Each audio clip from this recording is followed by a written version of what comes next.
Hello everybody, it's another episode of True Business Stories. Mark, we're still on this wonderful journey of meeting people we've never met before, of finding out the best kept secrets in the region, and we've got a full book coming up.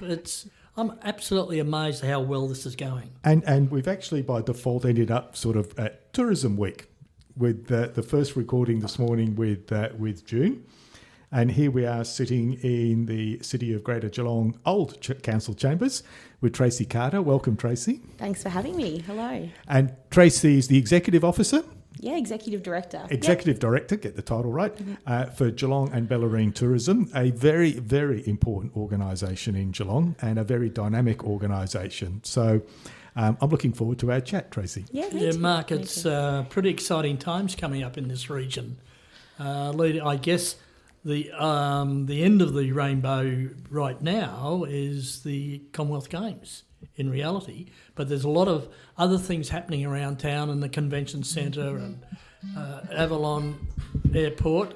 Now, Mark will be fine because his phone just went off, right? So he now has to put money in the charity. There was a fine for that. I'm glad to hear in the charity bin. Anyway, as I was saying, it's an exciting place to be and there are so many things going to happen. We've come out of COVID.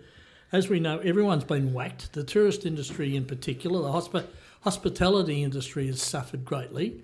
It's not over yet, but all we can do is look forward to the future. And of course, with Geelong and Bellarine Tourism, some of the best kept secrets, as chatting to June earlier, she deals in secrets and wouldn't tell us where these places are unless we booked a tour. But anyway, so Tracy, where did you start life? Where was school? Primary school? Primary school. So it doesn't sound like it at all, but I was born in Scotland, in Dundee, Scotland, which is also a UNESCO City of Design. So there's a nice synergy between, my hometown and Geelong. But we moved to Australia as a family when I was 7. So arrived here. My parents worked in manufacturing, which was obviously big in Geelong at that time. And so, we arrived here, spent a lot of time living with my uncle and his family. So it was sort of quite a small house with two quite, boisterous families. I reflect on that and think that was just fun for me, cousins to play with all the time, but that must have been incredibly stressful for the adults in the house. And so then out we went. So I went to Whittington Primary School, grew up in, that community of Whittington. And that was a great little place to start off, connected with local sporting groups and, played a lot of netball in the younger days, and then went on to school at Matthew Flinders. So high school here in Geelong at Matthew Flinders, which I just adored. I think a lot of my sort of feminine ideologies, feminism sort of came from there. Yeah. I think that was really instilled in me. And now my daughter's just started there this year because I think that was a really important part of, what formed my identity, and how important feminism is and letting women do and achieve whatever they want to. So were you in the band that they had? Don't have a musical bone in my body, actually. So no, I wasn't, but I played in all of the sports teams and all of those sorts of things. So that was a fabulous school and it's a real asset to Geelong. And the band certainly still is, the Sweethearts, really well known. My daughter is a singer, so she's got, ambitions to end up in that band in future. Excellent. And so what led you into tourism? Did you go to uni, TAFE? What was the... Yeah, it was uni. So I think, towards the end of... Actually, it was that really important process in about year 10 at high school when you start to explore options and you do some work experience. I've always loved communication and writing in particular. So I thought I want to be a journalist. And then I did work experience where I found that you just have to report facts, you don't actually get to do anything fun or entertaining with the words. That's in those days. But that wasn't sort of the style of communication that I liked. So then I had this idea of tourism and obviously, living in Geelong and being close to the coast and it sort of was an area that I thought was really interesting and exciting and dynamic. So straight out of year 12 into tourism management at RMIT. So 4 years there. What's a really interesting part of my sort of professional journey is that I volunteered in the visitor centres while I was at uni. So lowered the average age significantly, the shifts that I was rostered on with. And I felt like I inherited 100 new grandparents at that time. So I was sort of 20 years old and, frocked up in the uniform. Yeah, so looking at tourism in general, because I think this organisation's over the last 5-6 years has had a change as well, and a higher focus just on Geelong and the Bellarine, as I understand it. What are the big changes have you seen in this region as far as tourism goes? Yeah, that's a really interesting one. And you're spot on, because this organisation evolved out of the old Geelong Otway tourism, which sort of included the Great Ocean Road down to about the 12 Apostles. And there came a point, and it was about 8 years ago, where we sort of looked at each other and said, we think there's enough in Geelong and the Bellarine to really stand alone as a destination. It's not a gateway to anywhere anymore. It's a place people genuinely will come. It's not a passing through, as exactly. As everyone The word used to say, right? The word gateway, it still gives me, the heebie-jeebies. There's a Scottish word. So you're absolutely right. So that was when it evolved, and we sort of made a pretty big decision at the time to say we're evolving from Geelong Otway into tourism Greater Geelong and the Bellarine. And that meant sort of campaigning to the state government to say we should be recognised, this is a genuine destination, and we should be invested in the same way as the likes of the Mornington Peninsula and Phillip Island and those other places. And that, the product offer in many ways is very different in Geelong and the Bellarine to the Great Ocean Road. So it made good sense at that time, and it still makes good sense now. Well, according to your website, there's 4.3 million visitors a year, 3.8 million visitor nights, etc., etc. So I don't think people realise how much that is. And of course, with the Tasmanian ferry now coming here, Avalon going to get new airlines as we move forward, the ferry from Docklands down here. So I guess if we'll go backwards here and we'll go forward by saying, how big is this area going to be in 5 years' time? Yeah, in 5 years' time, just enormous. So some of those, I think of it as that we're on a bit of a crest of a wave at the moment. The next few years will see us, there's several new hotel developments on the cards, obviously building towards the Commonwealth Games, but at about the same time the Geelong Convention and Exhibition Centre will open. Now that's a really important one. The Commonwealth Games is going to be an incredible opportunity, obviously for the pre-period, for the time of the Games, but also that post-legacy brand impact of having Geelong on the global stage like that. But the Convention and Exhibition Centre is just so critical for the business events market. So it's a high-yielding market, but perhaps more importantly, they come at off-peak and midweek times when leisure tourism is at its lowest. So that's a really critical one. So having that kind of facility to fill all of these new accommodation venues that we're building is really important. So you're spot on. So those numbers, we expect them to grow. We've just finalised a 10-year destination master plan that we expect to see those numbers sort of get up towards 2 billion over that 10 years. Wow, that's big money, isn't it? Yeah, it is. It really is. And then do you think Geelong per se understands that and the tourism market? Do they get that this is growing and the opportunity? Perhaps certain areas, I guess residents of the Bellarine have probably known for a long time that there's a lot to like about that, and sort of have seen the impacts of travellers and visitors. I think one thing that COVID did, there were a couple of little silver linings, and one of them was it gave people an understanding and an appreciation for the visitor economy and how important it is, because we all watched that industry just absolutely be decimated during that time. And so everyone started to appreciate and understand how important travellers are for the types of businesses to be supported, that we want to see that real diversity of experience in our region. One of the interesting things I've noticed, Mark, is that, and I've been back here about 6 years, I guess, is just in that time is the traffic flow through Geelong is, I can't see an answer for it. And I guess this whole idea, it was a gateway or they passed through. One of the issues about people travelling further down the coast is they've really got no alternative to go around the ring road. So the challenge is, or one of the challenges, and I think your comment about more accommodation, more development, convention centre, will alleviate that. Well, we'll just go bypass it. Whereas this Geelong in itself will be a destination. That's exactly right. Yeah, you're spot on. That Geelong is the reason people come, and they come and stay, and don't sort of scoot around the outside. And it's interesting because in my little dabble in tourism for a few years with the motel, right back in the early days, it was Geelong's the sort of the start of the Great Ocean Road. That was seen as the hook. Yeah, and you go, well, no, it's a bit bigger than that. It is. And knowing from what I experienced on the Bellarine, that better quality accommodation is what's still missing. I think now there's the motels changed that I had. Yeah. You've still got Lonsdale Spa. Yeah, which is great. Which is fantastic business. But there's nothing else if you want to get that more upmarket feel. So there's still huge opportunities, I would say. Yeah, I think you're right. I think the accommodation development at Curlewis Golf Club was a really important one, for a critical mass. There's a bulk of beds there. But that master plan, the destination master plan I was talking about, it talked about things like a 5-star hotel in Geelong. So that would make a big difference for people that travel that way. Not this little, but certain people that's how they go.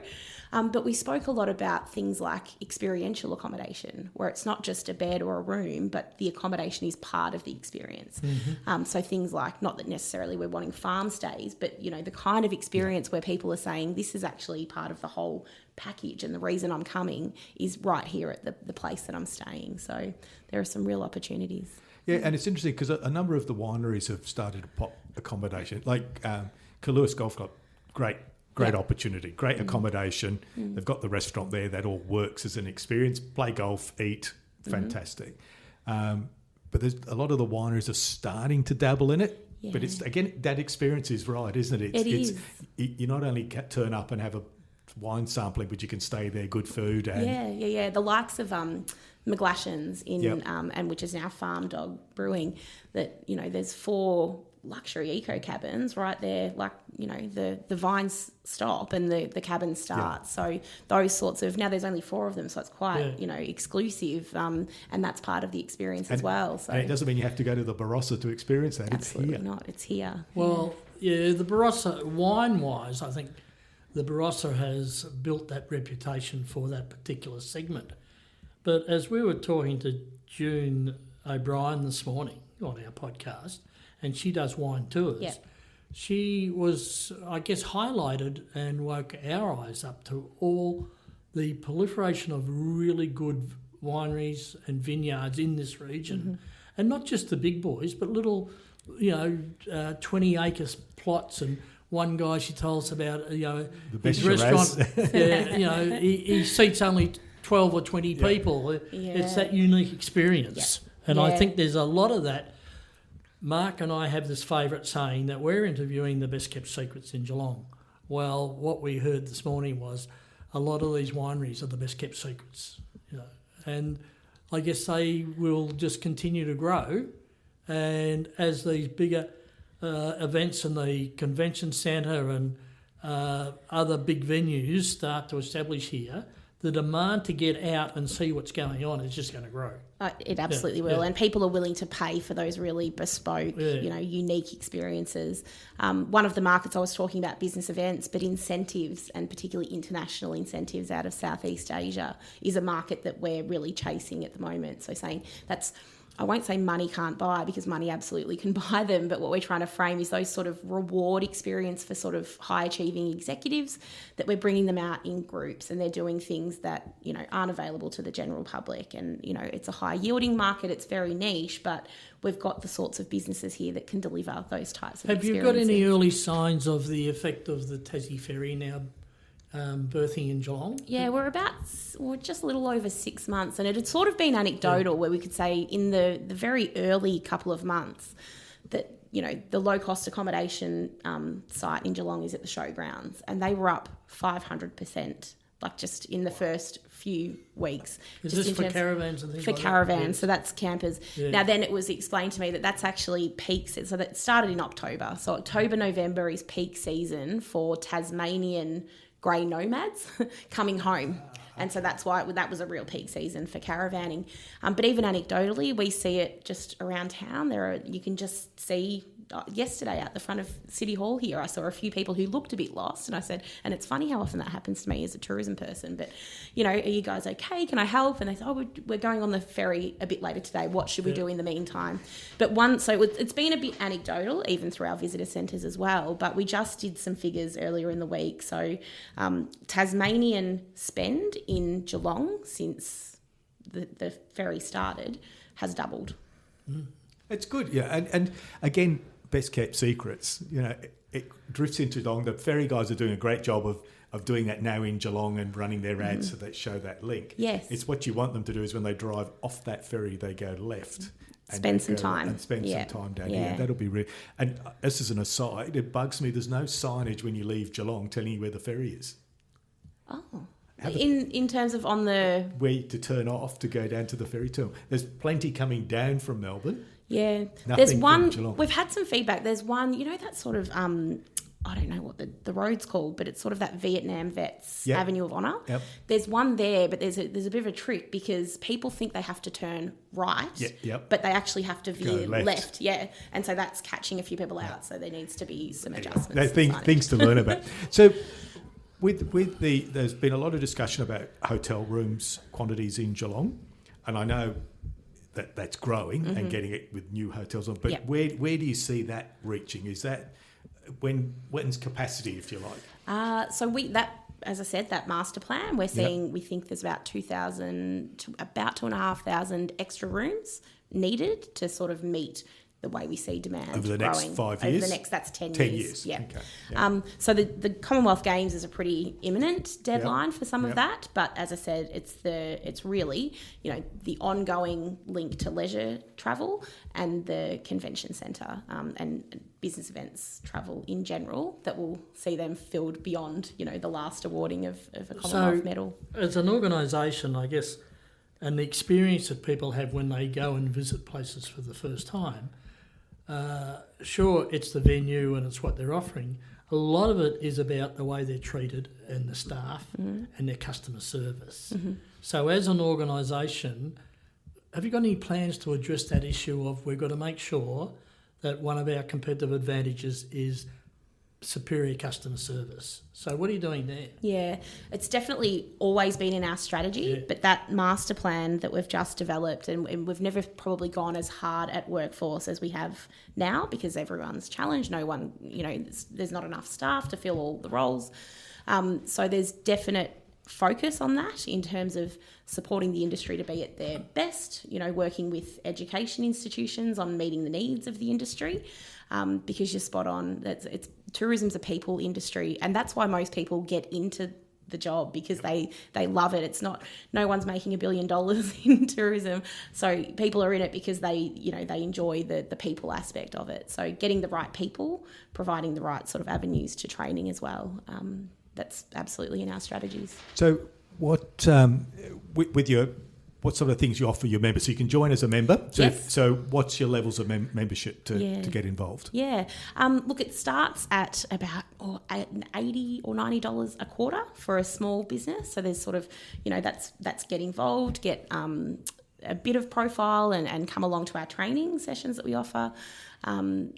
Actually, there's a level below that. There's a free level, so people can subscribe to just, you know, get involved in our communications. They'll, you know, and even next week we're having our conference, an annual conference. So there's just subscribers can come to that. It's just a different rate from the member rate, and then there's a higher level of membership, which is also, you know, a greater degree of marketing, a bit more feature and profile in different things that we do, and that one's about $175 a quarter.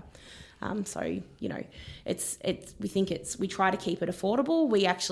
We see the opportunity of engaging small hospitality businesses, even retail and some of those kind of sectors that are really important to the visitor experience, but may not necessarily see themselves in tourism. We think we have a lot to offer those types of businesses in terms of everyone sort of growing and all the boats, you know, rising on the tide. Would you know how many tourism actual businesses exist in Geelong and Bellarine? Have you got those sort sort of numbers? It's hard to say. Like in terms of hospitality, there's over 1,000, but some of them are sort of a canteen or maybe not quite. There's an opportunity for us to. So we've got 900 businesses engaged at the moment. With if we had endless resources to invest in just recruitment, we could double that. Yeah, it's interesting because it's important to Geelong to have a vibrant tourism association, for want of a better term, to help drive that. The other question was, with the business event side, are you starting to see people approaching us because of the convention centre? Are you getting that sort of questioning when? Yes. Which who can answer the yes. date? We know it's soon. It's soon. Well, it's about the same time as the Commonwealth Games, so yep. It'll have to be ahead of that in order to have be open and have the lights on. But our business events team, they're at a lot of trade shows and at the promotional things they go to where they're spruiking the region. I think it's the first question they're asked all the time. What can you tell us about the new centre? That's promising, isn't it? Yeah, it's it really promising. is. It really is. And I think there's still enough in the business event space because there are still a lot of other venues in Geelong. Yep. You think about the hotels and even the stadium. The pier. They've been the pier. The stadium's been recognised as the best business events venue in Australia at the National Tourism Awards. Well, so they won the Geelong Business Excellence Awards for the category last year. Yeah. And I'm a bit biased because I was one of the judges down there, but they've also won an Australian catering award, a national catering award. They're and that's very the quality. good. And in our podcast, we've interviewed Deb Nash at Truffle Duck, and there's a great catering company, an event, Julian Costa at the Pier. There are some, best of class people in all these areas. That's what we're coming across all the time, isn't it? It is. It makes a big difference. And again, we know them. Yeah. It's people outside knowing that they're there and how to get involved with them. And the convention centre, that the sorts of business that's 1,000 seats. So the sorts of conferences that will attract it's national association type conference, so the Association of Dentists or those sorts of things. But there will be a natural flow-on effect to just lifting the profile of Geelong as a place to go for meetings and conferences. It just all helps with building that brand. It'd be pretty cool if you could get the Victorian Tourism Conference held down in Geelong, wouldn't it? We've had it before. We have had it at the Pier. That was a number of years ago, but we have had it before. Now there's no excuse though once the convention centre's open. So is there any one signature event that is held in Geelong that you think sort of ranks number one? For me, from my perspective, it's the Cadell Evans Great Ocean Road Race. So in terms of the way that it's the broadcast exposure, it's the way that you actually, people watching wherever they are in the world see so much of the beauty of our region.